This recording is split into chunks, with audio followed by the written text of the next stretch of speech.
Memasuki musim penghujan di wilayah Kota Makassar dan sekitarnya, cuaca ekstrim bisa mengancam keselamatan dunia pelayaran.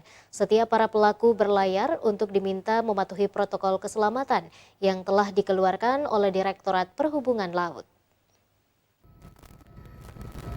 Saat ini wilayah Kota Makassar dan sekitarnya telah memasuki musim penghujan dan cuaca ekstrim yang dapat mengancam keselamatan dunia pelayaran. Setiap para pelaku pelayaran diminta mematuhi protokol keselamatan yang telah dikeluarkan oleh Direktorat Perhubungan Laut. Di kantor Kesyah Bandaran Utama Makassar Selasa siang, Kepala Bidang Keselamatan Berlayar Kapten Kristina Anton mengatakan, semua pelaku pelayaran tradisional atau nelayan, niaga, dan sebagainya, agar mengetahui perakiraan cuaca yang telah dikeluarkan BMKG. Sebagaimana prosedur berlayar, setiap pelayaran jenis apapun harus memiliki surat persetujuan dari kantor Kesyah Bandaran.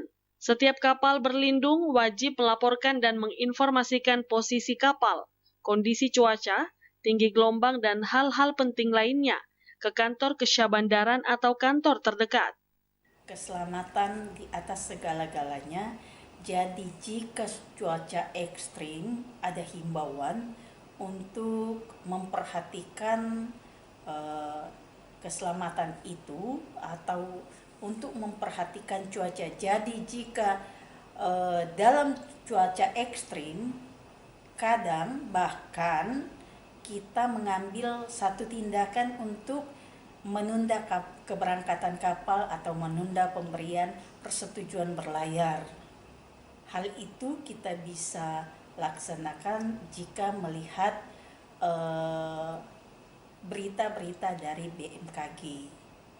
Karena dari berita BMKG itu juga menyampaikan kondisi perakiraan cuaca, dan di bulan-bulan atau bulan-bulan tertentu ada memang cuaca ekstrim, dan itu ada edaran resmi dari Dirjen Perhubungan Laut yang ditandatangani langsung oleh Dirjen Perhubungan Laut.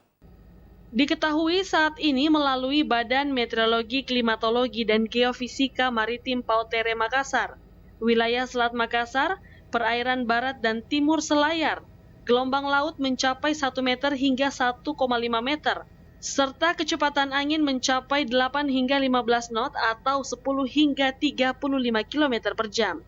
Rusma Wandirara, Celebes TV.